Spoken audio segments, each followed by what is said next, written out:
गुरु जी कई बार आपसे सेवा खुद करवाते हैं। गुरु जी को पता होता है कि मैं कर्मा कैसे काटने हैं, क्योंकि तभी तो गुरु जी कहते हैं कि मनो मंगो ना।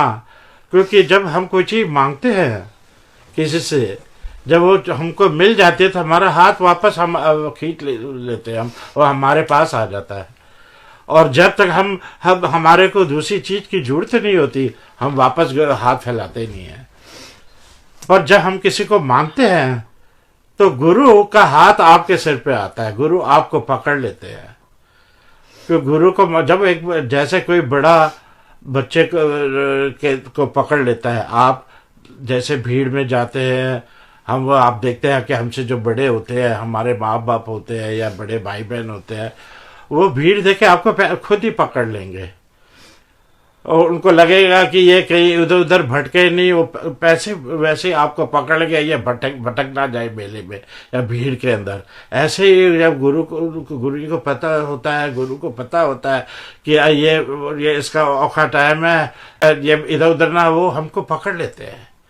और गुरु ही, और कर्म कटाने के लिए गुरु जी ही हमें सेवा देते हैं कि अब क्या करना है हमको। कुछ हमने वो कह रहे हैं ना कि अपना दिमाग तुम जूतों के साथ उतार के आ जाओ। जो गुरुजी करवा रहे हैं, जय गुरुजी बोलो, और जो है, जो शुद्धि मिल रही है, उसको बिना उसके डिस्कशन के, बिना डाउट के जस्ट पूरी करना है। ऐसे ही फिर नवंबर में तो एक दिन मैं और आंटी बैठे थे, तो वी आर डिसाइडिंग कि शायद मैं इंडिया ही चला जाता हूँ, यहाँ तो अब मिलेगा नहीं मेरे को कोई काम। तो जब बात हो रही थी तो मैंने आंटी से पूछा कि चलो, जब लग रहा था इंडिया जाए, तो एक बात में तो खुशी थी कि अरे यार अब तो बड़े मंदिर भी वहाँ पे बहुत ईजी होगा, जयपुर इज नॉट टू फार, और वहाँ पे संगत भी जयपुर में होगी। हम लोग सत्संग में, मैंने बोला मैं तो गया तो अभी मैं तो सत्संग किया करूँगा, करवाया करूँगा घर पे, वट एवर। जयपुर में तो जो संगत होगी। तो आंटी ने बोला हाँ मैंने तो सुना है। तो ऐसे बात करते करते जनवरी आ गई। तो जनवरी finally I decide to go. तो मैं जैसे ही गुरुजी ने करवाना था, ये तो गुरुजी करवा रहे थे, करवाना क्या था, गुरुजी करवा ही रहे थे। एंड जब मैं जाने लगा तो मेरे ब्रदर इन लॉ यहाँ पे एक रहते हैं, उनका जो जयपुर में सिटी कॉलोनी के पीछे एक घर था है, और वो घर नीचे ग्राउंड फ्लोर उन्होंने SBBJ, state bank of Bikaner Jaipur को, वहाँ की ब्रांच को रेंट पे दे रखा था। और ऊपर उनका आधा मकान बना हुआ था, कुछ मतलब है, तो वो पिछले 25 साल से बंद पड़ा था। 25 ईयर्स वो चाबी उनके पास थी, क्योंकि वो उन्होंने चाबी किसी को दी नहीं थी। नहीं, उनकी 3 बेटियां वहाँ रहती, उनकी खुद की 2 बेटे भी यहाँ उनके थे, वो भी आते जाते ही रहते थे। जो भी वो बेटियां जो रहते, उनको किसी को चाबी नहीं थी, क्योंकि उनको ये डर था कि ये मैं किसी को चाबी दूँ तो कोई मेरा मकान कब्जे में ना कर ले। पर I don't know, maybe Guruji ने उनको सुध दिया कि मेरे जाने से पहले उन्होंने मुझे बुलाया और अपने घर की चाबी मेरे हाथ पे रख दी। तो मुझे बोला कि जा, तो साडा घर है, तू वो खोल लेना, तू वहाँ रह जाना। तो मैंने कहा मुझे क्यों दे रहे हो, मैं तो चल जाएगा, मेरे को तो मेरे लॉस भी है, हमारे और कजन भी है, मेरे बहुत फ्रेंड्स, मैं कर लूँ। कहते नहीं तू ले जा चाबी। तो मैंने कहा ठीक है, तो मैं तो लेके चला गया, तो मैंने चाबी ले ली। तो जब जयपुर में मन में तो था, फिर जब गए तो मैंने जब मकान जाके देखे, तो वो मकान फर्स्ट फ्लोर पे था, ग्राउंड फ्लोर में बैंक था, फर्स्ट फ्लोर में। तो मैंने कहा जाके, जब जैसे ही मैंने घर जब पहली बार खोला, तो सामने एक there was a big hall, जैसे इंडिया में पहला एक लिविंग रूम और वो डाइनिंग रूम जब कंबाइन होता, बिग हॉल। तो आराम से उसमें जैसे 35-40 40-50 पीपल आराम से बैठ सकते, इतना बड़ा था। तो मेरे मुंह से वाह निकला, मैंने कहा वाह it's a good space to for satsang. मेरे मन में भाव है, और ये सत्संग करने के लिए तो बहुत अच्छी जगह है, तो बहुत बड़ा है। तो फिर उसके बाद बाकी 2 कमरे भी और भी थे, कि बाथरूम वगैरह सब अलग थे, किचन था अलग थे। तो मेरे मन में ऐसे हुआ, तो मैं तो इधर सत्संग और मैं ठीक करा के कराऊंगा। फिर मैंने उसको कंस्ट्रक्शन वगैरह कराया, क्योंकि 20 साल से घर बंद पड़ा था। तो जैसे घर मार्च के एंड तक सब तैयार हो गया, तो अप्रैल में आई स्टार्ट ऐसे I want to move it. तो मैंने आंटी को फ़ोन करा, मैंने कहा मैं चाहता हूँ मैं जाते ही पहले सत्संग कराऊँ। तो आंटी का मैं पता कर यहाँ पे जयपुर में कौन सा यहाँ पे कोई संगत है, I have to contact with that satsang. मैंने तो अटेंड करा हुआ, कभी ये करा सत्संग कभी ऑर्गेनाइज नहीं करा था उस टाइम। तो आंटी ने बोला ठीक है, तो आंटी ने बोला ठीक है मैं पता करती हूँ। आंटी ने एक दो बार फेसबुक में भी डाला, पर जवाब ही नहीं आया, हफ्ता हो गया, टाइम हो गया। एंड उन दिनों आंटी यूजली कई बार रम्मा बहल आंटी जो जलंधर वाले थे उनसे बात होती रहती थी। एंड तो आंटी ने उनसे बोला कि आंटी को रम्मा आंटी पूछा कि जयपुर मेरे हस्बैंड वहाँ है, वो सत्संग करवाना चाहते हैं, जयपुर में कोई संगत है क्या? तो उन्होंने कहा नहीं जयपुर में संगत तो है, गुरुजी जाते भी थे कई वहाँ पे, कुछ टाइम रहे भी हुए हैं, जयपुर में है, मैं पता करती हूँ। तो उन्होंने पता करे, उनको भी नहीं मिला। तो फाइनली उन्होंने बोला ऐसे है कि ना तुम दिल्ली में रघुवीर अंकल और ओल्गा आंटी आप उनसे बात कर लो। तो आंटी ने उनसे उनका नंबर लेके, रघुवीर अंकल नंबर का लेके मुझे दे दिया कि आप उससे बात कर ले। तो मैंने करके उन दिनों तो मैं उनको जानता भी नहीं था अच्छी तरह, ओल्गा आंटी वगैरह। मैंने फर्स्ट टाइम ही उनका नाम सुना था, ओल्गा आंटी और रघुवीर अंकल का। एंड मैंने कहा ठीक है, तो मैंने उनको कॉल करी। मैंने मेरे मन में सोचा था कि मैं अप्रैल के मिड में 16 को मेरे एनिवर्सरी भी है, तो मैंने कहा 15 का संडे भी था वैसे 15, तो मैंने कहा मैं तो तब का सत्संग करवाऊंगा। तो मैंने एक हफ्ता पहले कॉल रघुवीर अंकल, तो मैंने रघुवीर अंकल को कॉल करके पूछा कि अंकल मैं ना न्यूयॉर्क से आया हूँ, मैं सत्संग करवाना चाहता हूँ गुरुजी का यहाँ पे, तो आपको कोई मालूम है यहाँ पे कोई है कोई संगत वगैरह ये? तो उन्होंने कहा चिंता नहीं कर, तो हम लोग मैं ओल्गा आंटी हम खुद आके हम तेरा सत्संग करवा देंगे। तो मैंने कहा मैंने तो कभी करवाया भी नहीं है और मुझे तो यहाँ की संगत का पता भी नहीं है, कोई है नहीं। कहते मुझे तो नहीं पता, ओल्गा आंटी से पूछ लेना और से बात कर लेना। मैंने कहा ठीक है। उस टाइम मंडे था और मेरे दिमाग में 15th की डे थी, which was the next Sunday. तो मैंने अंकल, फिर उन्होंने कहा कि फिर करेगा। मैंने कहा अंकल लंगर वंगर, कहते हैं कि कोई है क्या वो लंगर कैसे करेगा तू? मैंने कहा वहाँ पे तो कई बार लेडीज मिलती हैं जो आके घरों पे शादियों में और कोई फंक्शन वगैरह हो आके खाना बना लेती है, तो मैं उनको बोल दूंगा, मैं जानता भी हूँ एक को, वो बना देगी। तो मैंने कहा अंकल आप कितने जनों को? कहते तेरे कितने आदमी हैं? तो मैंने कहा कि मैं तो क्या मेरे फैमिली और फ्रेंड जो अभी मैंने हवन कराया था, तो जो 20-25 आदमी मैं उनको बुला लूँगा। तो कहते हैं ठीक है ऐसे कर, तो 75 आदमी का बनवा ले। मैंने कहा ठीक है 75 का ठीक है। फिर अच्छा ठीक है, तो ओल्गा आंटी से बात जरूर कर लेना। मैंने कहा ठीक है अंकल मैं कर लूँगा। फिर उन दिनों में क्या मैं जस्ट ज्वाइन था, मैं गुरुजी ने मुझे ऐसा किया था कि जिस दिन मैं इंडिया पहुंचा, जयपुर पहुंचा, मैंने पहुंचा ही हूँ, नेक्स्ट डे मैंने एक फ्रेंड को कॉल करी कि मैं ऐसे आया हूँ, मैं सोच रहा हूँ मैं यहाँ काम करूँ, और क्योंकि I have to start from the beginning, क्योंकि मेरे को तो क्लिनिकल नॉलेज है ही नहीं। तो गुरुजी ने मुझे नेक्स्ट डे ही कॉल आके मुझे जॉब मिल गई। तो गुरुजी ने बस वो स्मूथली मुझे लेके जाना ही था। अब मैं तो फिर काम पे बिजी हो गया वहाँ पे, क्योंकि नया नया ज्वाइन करा था। तो मैं तो सुबह जाता था और रात के 11 बजे तक वहीं रहता था, सुबह 9 बजे चला जाता था, 11 बजे तो वहाँ काम पे ही रहता, हॉस्पिटल में ही रहता था, ताकि बिजी काम भी सीखना था। एंड अब रघुवीर अंकल ने मेरे को मंडे को बोला कॉल करने के लिए। मेरे को फिर काम में या तो मैं जब हॉस्पिटल होता भूल ही जाता कॉल करने के लिए, और जब 11 बजे वहाँ से निकलता घर याद आता, फिर सोचता अरे रात के 11:30-12 बज गए, आज भी कॉल नहीं करा, इतनी लेट कौन करेगा, चलो बाद में कॉल कर लेंगे।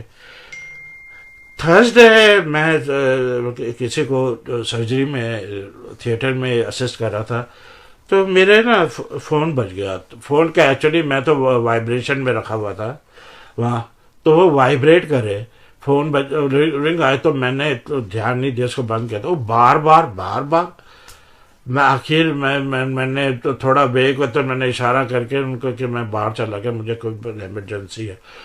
तो बाहर जाके जैसे ही मैंने फ़ोन ऑन किया, फ़ोन जैसे मैंने अभी हेलो बोला ही नहीं, तो मुझे एक फीमेल की आवाज़ आई, क्यों सत्संग करवाना नहीं करवाना। मुझे तो ऐसा लगा जैसे गुरुजी बोल रहे थे, सत्संग करवाना नहीं करवाना, ये की सोचता पे। मैंने कहा अरे ये क्या हुआ। मैंने कहा मैंने अभी आपको कॉल करता हूँ आंटी, 10 मिनट में हॉस्पिटल से बाहर निकल के। फिर मैं 10 मिनट से बाद, फिर 10 मिनट में बाहर गया, तो मैंने आई कॉल, तो उन्होंने मैंने कॉल करी, वो कहा मैं ओल्गा आंटी बोल रही, ओल्गा भाटिया बोल रही हूँ। तो मैंने कहा हाँ आंटी जय गुरु जी, कि रघुवीर अंकल कह रहे थे तुमने सत्संग करवाना तो चाहता। मैंने कहा हाँ आंटी सत्संग तो करवाना चाहता हूँ है। तो फिर तूने कॉल नहीं किया। मैंने कहा आंटी सर इतना बिजी था कि मेरे को टाइम ही नहीं मिला, मैं रोज़ सोचता था आपको कॉल करूँ है। तो ठीक है कब करवाना है। मैंने कहा सैटरडे को, संडे था, मैं क्या जो भी सैटरडे संडे था, 15 था, 2012 की बात है।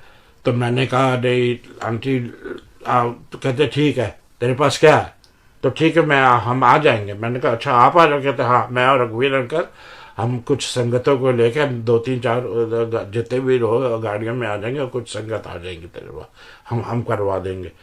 तो मैंने कहा ठीक है वेरी बहुत। तो फिर तेरे पास क्या है। मैंने कहा मेरे पास तो कुछ नहीं है। कि तेरे पास भोग। मैंने कहा आंटी मेरे पास कुछ नहीं है, ठीक है वो सब मैं ले आऊँगी। भोग की थाली है। मैंने कहा नहीं है। मैंने कहा वो ले आऊँगी। स्वरूप है। मैंने कहा स्वरूप। मैंने कहा एक छोटा सा मैं लेके गया था यहाँ पे जो गुरु जी के ब्लू चोले वाली तो वो थी। मैंने कहा मैं उसके वो बनवा लूँगा, मेरे पास वो है मेरे सेल फोन पे। तो उन्होंने कहा ठीक है उसके बनवा लेना। वो क्या ठीक है मैं चोला मैं ले आऊँगी, बाकी थाली भी ले आऊँगी, आरती का सामान भी मैं ले आऊँगी, भोका भी मैं ले आऊँगी, सबके सब हम मैं ले आऊँगी। मैंने कहा ठीक है, मैंने प्ले लिस्ट भी मैं बना के ले आऊँगा। मैंने कहा ठीक है आंटी है सब कुछ आप ही लेके आ रहे हो। मैंने कहा अच्छी बात है गुरु जी करवा रहे। तो क्या हुआ कि फिर मैंने जैसे कहा, मैंने कहा आंटी यहाँ पे कोई संगत है क्या। कहते देख मैं तो पता नहीं, एक संगत है, वो एक कट्टा आंटी थी, मेरे क्या शीना, उनका फर्स्ट नाम मुझे याद नहीं आ रहा, शीना था मेरे क्या, शीना कट्टा आंटी थी। तो वो कहती वो है हमारे साथ, मेरे इधर ही है वो जयपुर की है, मैं उसे तो उसको कॉल कर लेना। मैं तो उन्होंने मेरे को नंबर दे दिया। तो मैंने कहा ठीक है आंटी मैं उनको कॉल कर दूंगा। तो मैंने कहा चलो हो गया 16 होगा। उन्होंने कहा फिर क्या हुआ है कि वीकेंड आ गया और मेरे को तो आंटी से बात नहीं हो पाई, वो कट्टा आंटी से। फिर उन्हीं की मेरे को कॉल आ गई। फिर क्या हुआ कि आई थिंक सैटरडे शाम को तो कट्टा आंटी ने ही मुझे खुद कॉल कर ली। तो उन्होंने फिर मुझे कहा कि अंकल हमने सुना है कि आप जयपुर में सत्संग करा रहे हो। मैंने कहा हाँ। तो मैंने कहा आंटी कहती मैं जयपुर में क्या, वो खुद जयपुर की थी या उनके हस्बैंड जयपुर के थे। तो हम लोग वैसे तो दिल्ली में रहते हैं पर हमारी फैमिली वहाँ पे है, जयपुर में है, तो हम जाते रह तो मैं वहाँ पे भी हम बिजनेस ही हमारा ऐसा, आधा जयपुर में रहते हैं आधा दिल्ली में। तो मैंने कहा ठीक है। तो आंटी ने बोला कि मैंने कहा फिर आंटी को जैसे ही फ़ोन रखने लगे, मैंने कहा आंटी कोई जयपुर में संगत है, मेरे पास तो लोग जो घर के जो मैं बुला लूँगा वो आ जाएंगे, वो चाहे गुरु जी को मानते नहीं है पर मैं बाहर से आया हूँ घर के लिए कर रहा हूँ तो दे विल कम एंड, पर मैं किसी को जानता नहीं हूँ। आप कहते उन्होंने कहा कि नहीं अंकल मैं वहाँ पे एक ग्रुप है, वैसे तो यहाँ पे आज तक सत्संग हुआ ही नहीं है जयपुर में उस टाइम है, लेकिन मैं हमारा जो ग्रुप बना हुआ है वो यूजली जब बड़े मंदिर में कोई फंक्शन होता है या हम बस करके जाते हैं और वापस आ जाते हैं, बस इतना ही हमारा मंदिर से भी इतना कनेक्शन है। तो मैंने कहा ठीक तो मैं उनको सबको टेक्स्ट कर देती हूँ कि आपके यहाँ पे इतने इतने बजे एड्रेस वगैरह डाल के दे देना। मैंने कहा ठीक है। तो सैटरडे शाम को तो ये दिल्ली से पूरा ग्रुप, रघुवीर अंकल, ओल्गा आंटी और साथ में वे क्या 7-8 और आंटियां थी, सारे के सारी टीम आ गई। सैटरडे शाम को आए, चाय वाय पी। तो उनके जब सेटल डाउन हुए तब मेरे से आंटी पूछती हैं कि तूने स्वरूप बना लिया क्या? तो मैंने कहा हाँ आंटी बना लिया। तो कहते दिखाना। तो मैंने को दिखाया तो वो स्वरूप बिल्कुल ये जो आपने स्वरूप लिखा है इसी साइज का था। स्वरूप तो थोड़ा चौड़ा दूसरा था, इसी पूरे यही इतनी साइज का ही था, छोटा सा। तो मैंने कहा वहाँ रखे कर लेंगे। तो आंटी कहते एल है, एक चीज बड़ा है। तो इतना छोटा सा, मैं तो इतना बड़ा गुरु जी का चोला बना के लाए हुए इतना, तो ये छोटा सा एक ही। तो हम तो मन बड़ा स्वरूप चाहता है। मतलब बड़ा स्वरूप शाम के उससे 5-6 बजे थे सैटरडे के। तो मैंने कहता यहाँ पे कोई है? तो वहाँ पे पास में ही राजा पार्क था, तो वहाँ पे 1-2 बड़े बड़े स्टूडियो थे। मैंने कहा चलो वहीं चलते हैं, वहाँ करवा लेते हैं। तो हम लोग वहाँ स्टूडियो में चले गए। तो स्टूडियो में मैंने जब उनको ये दिखाया कि हमके इसकी बड़ी बनानी है, तो उन्होंने कहा ये तो इसके पिक्सल सही नहीं है, आपको नया मंगवा के दो। तो उसी टाइम ही ओल्गा आंटी ने भाटिया अंकल को कॉल करके दिल्ली से कुछ 2-3 स्वरूप के वो मंगवा लिए। तो उसमें से हमने एक जो गुरुजी का ब्लैक वाला, क्या बोलते हैं उसको, रॉयल का रॉक स्टार वाला जो है तो हमने वो वाला चुना। तो मेरे को तो वो जो बंदा था उससे बोला कितना बड़ा बनाना है? तो मेरे मुंह से निकल गया कि जितना बड़ा हो सके। आए लोग गुरु, मैंने कहा जितना बड़ा हो सके। कहते ठीक है बना देंगे। फिर हमने उनको बोला कि ठीक है आप हमको थोड़ा जल्दी दे देना, क्योंकि कल ही हमारा सत्संग है। तो उसने कहा कि मैं बना शाम तक रात तक कर दूंगा, 8-9 बजे आकर ले जाना। तो मैंने कहा थोड़ा जल्दी दे देना भाई, मेरे को फ्रेम भी कराना पड़ेगा। तो कहता चिंता मत करो, मैं फ्रेम भी मैं ही करवा दूंगा आपको। तो आप दुकान बंद होती है 9-9:30 बजे, आप तभी आ जाना। तो मैं वापस 9-9:30 बजे चला गया। मैं तो खड़ा उसके दरवाजे दुकान के, उसने कहा अभी रुक जाओ, अभी आ रहा है, अभी लड़का गया वो लेने के लिए। तो मैं बाहर खड़ा था, तो मैंने देखा एक बड़ी गाड़ी भी आई और वो अपना फ्रेम व्रेम अंदर लेके जा रहे थे। तो मुझे लगा वो अब डिलीवरी हो रही होगी। इतने में अंदर से आवाज आई 10-15 मिनट के, आपने सर आपका वो आपने स्वरूप आ गया, आप ले नहीं रहे? अब आ गई आपकी, मतलब आप ले नहीं रहे? मैंने कहा जरूर लेके जाऊँ। हाँ कहाँ है? मैं तो वेट कर रहा हूँ, आपका बंदा है नहीं। कहता नहीं वो अभी तो आपके सामने आया था। मैंने कहा मेरे सामने आया था, वो तो इतना बड़ा। तो मैंने वो जब स्वरूप देखा वो तो फुल साइज का इतना बड़ा स्वरूप। मैंने कहा माय गॉड ये इतना बड़ा स्वरूप। मैंने कहा गुरु जी ने पूरा इतना बड़ा स्वरूप बना के। अब उसको फिर मैंने ऑटो किया और लेके चला गया। तो फिर रात को फिर आंटी वगैरह आए तो उनका स्वरूप तो बहुत अच्छा बन गया। चलो तो अब क्या हुआ कि वो स्वरूप को हैंग करना था। तो अब हैंग कैसे करे? तो मेरे घर पे ऑलरेडी कारीगर काम कर रहे थे। तो आई आस्क्ड देम, तो मैंने उसको बोला कि सुबह आके लगा देगा। तो उसने कहा मैं सुबह सुबह आ जाऊंगा क्योंकि मुझे काम है, मैं सुबह काम से जाने पहले आपके लगा जाऊंगा। जब वो आया वो भी जब उसने देखा उसने कहा ये स्वरूप तो इतना भारी है, वो है मैं इसको टांग नहीं सकता, इसको मैं परमानेंटली फिक्स कर देता हूँ। तो मैंने कहा कर दे। मेरे मन में लगा अरे गुरु जी आप तो अब लगता है अपना परमानेंट ही यहाँ पे आप अब ठिया बना रहे हो, आप ले तो यहाँ पे रह ले, अब परमानेंट ही फिक्स हो जाना है और पूरा ही बन जाना है ये हमारा। तो फिर क्या हुआ? फिर नेक्स्ट डे फिर हमने जब उसकी सब डेकोरेशन करने लगे, जब डेकोरेशन करने लगे तो आंटी ने उन्होंने जो स्वरूप लेके जो गुरुजी का वो लेके आए थे चोला, तो उसमें एक जो चोला था जो फ्रेम के चारों तरफ लगाते हैं, नीचे नहीं बॉटम साइड्स में एंड ऑन द टॉप में। तो वो जो चोला आंटी ने जो उसको लगाया, you not believe it was exact same size.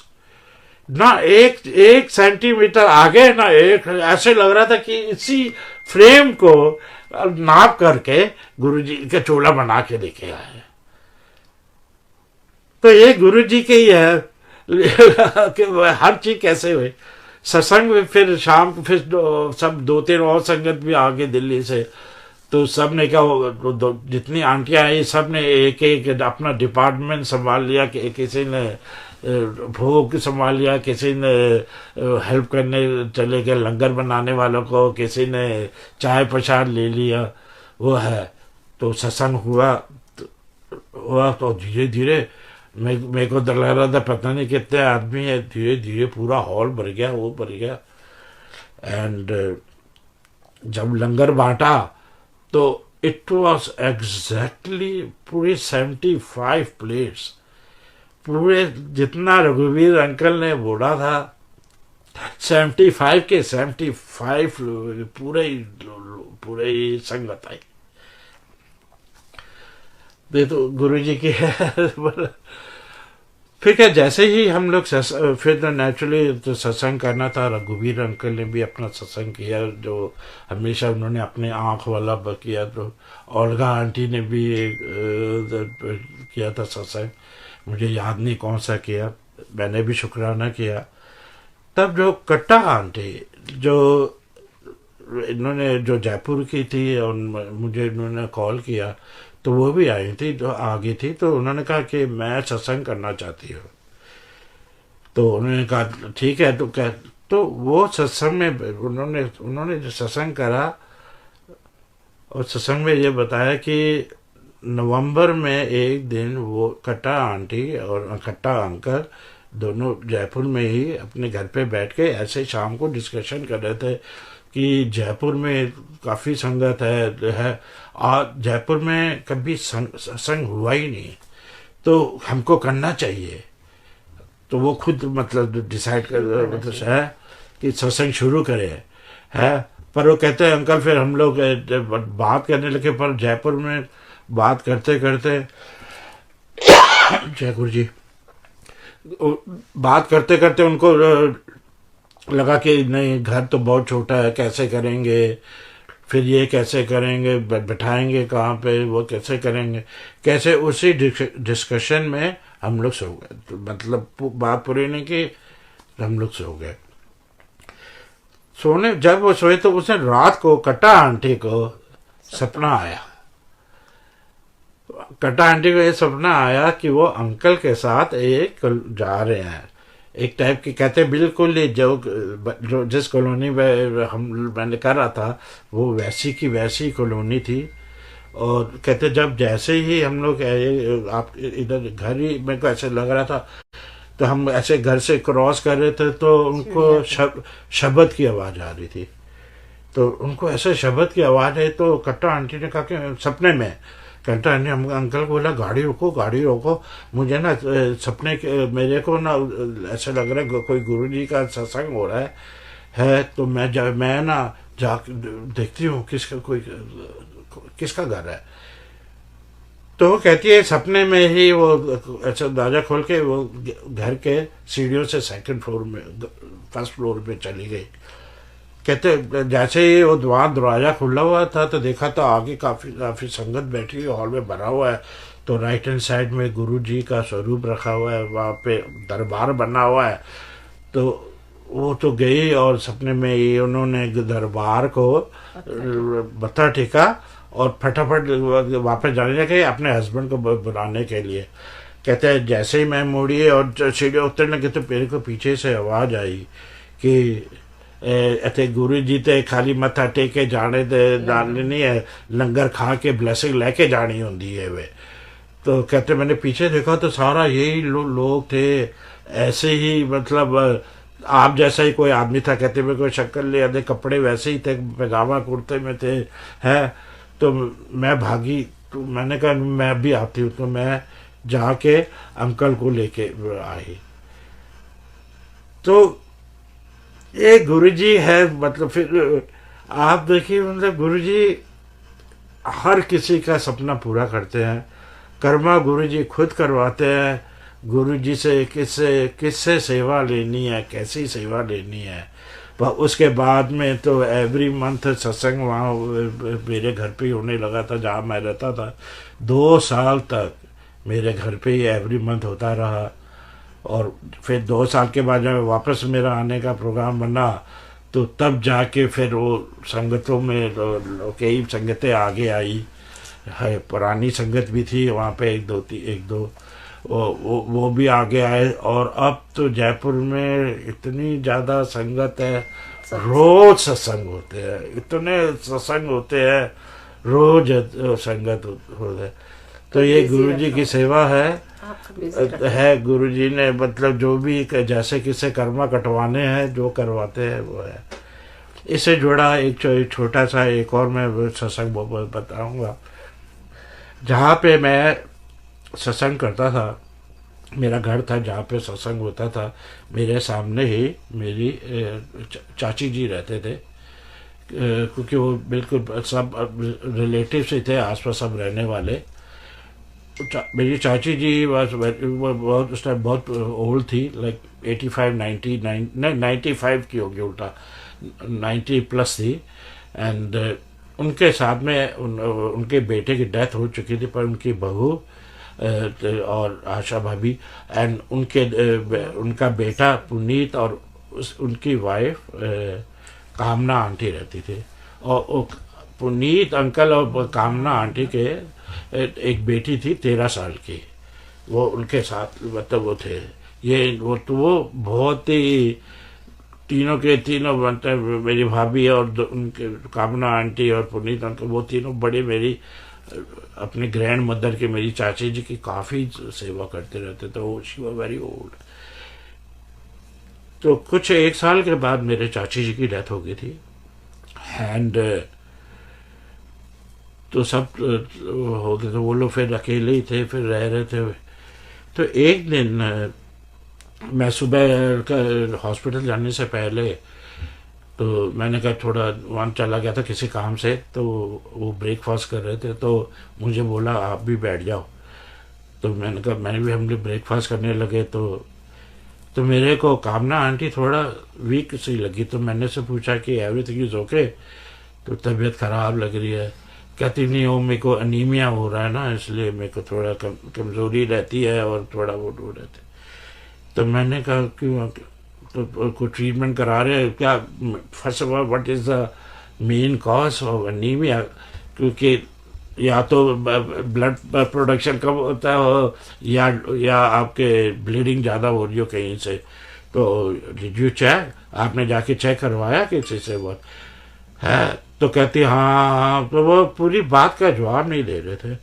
तो इतने में जो उनका हस्बैंड है पुनीत अंकल ने कहा कि अरे अंकल से क्या छुपाना, ही इज़ अ डॉक्टर, आप इनसे पूछ ले, बता दे है। तो मैंने कहा क्यों, क्या बात हुई?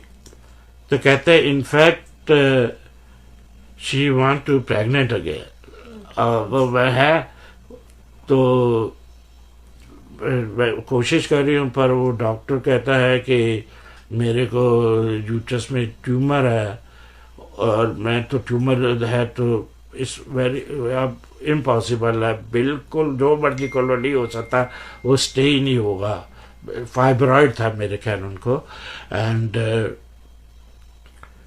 तो है नहीं, ब्लीड है तो, लेकिन मैं करना चाहती हूँ। मैंने कहा अब क्यों करना चाहता? अब तो you already have 13 years old और इतने साल हो गए, why you want to go back, वापस क्यों एक बच्चे की? वो कहते नहीं नहीं, अब पहले तो दादी की सेवा में लगे हुए थे, वो थे एकदम, बच्चे के लिए कभी सोचा ही नहीं। अभी 13 साल की लड़की है, वो हो गई है। अब मेरे हस्बैंड की बड़ी इच्छा हुआ है कि हमारा लड़का हो गया होना चाहिए। तो उस टाइम तो मेरा डॉक्टरी का दिमाग चल रहा था। तो मैंने कहा देखो पहली बात है, है भी वेरी डिफ़िकल्ट। देखो खुद को यूट्रस में वो है, ट्यूमर है, वो फाइब्रॉइड है, यू ऑलरेडी है 13 ईयर, यू ऑलरेडी सेटल, तुम वापस क्यों जाना चाह रहे हो? और दूसरा, क्या गारंटी है तुम्हारा लड़का ही होगा दूसरा बच्चा? तो कहते नहीं मैं करना चाहे। फिर मेरा डॉक्टरी का दिमाग ख़त्म। फिर गुरु जी का दिमाग आया मेरा, सोची। मैंने कहा ठीक है ऐसे करो, तो गुरु अगर तू रियली करना चाहती है, तो वो सत्संग में भी एक दो बार आई थी, हस्बैंड तो कभी नहीं गया, तो वो वाइफ अपने बच्चे कामना आंटी अपनी 13 साल को लड़की को लेकर, मैंने कहा देन लीव ऑन गुरु जी, गुरु जी पे छोड़ दो। अगर गुरु जी का चाहा तेरा बच्चा होगा तक बिना तकलीफ के होगा, वो हो जाएगा। अगर गुरु जी ने अगर तेरे को जो भी देना हो, तेरी जो इच्छा पूरी करनी हो, लड़का और लड़की, वो भी तो वो गुरु जी पे छोड़ दे। अब बाकी सब दिमाग इफ बट सब बंद कर दो, तो उसी पे लगाओ।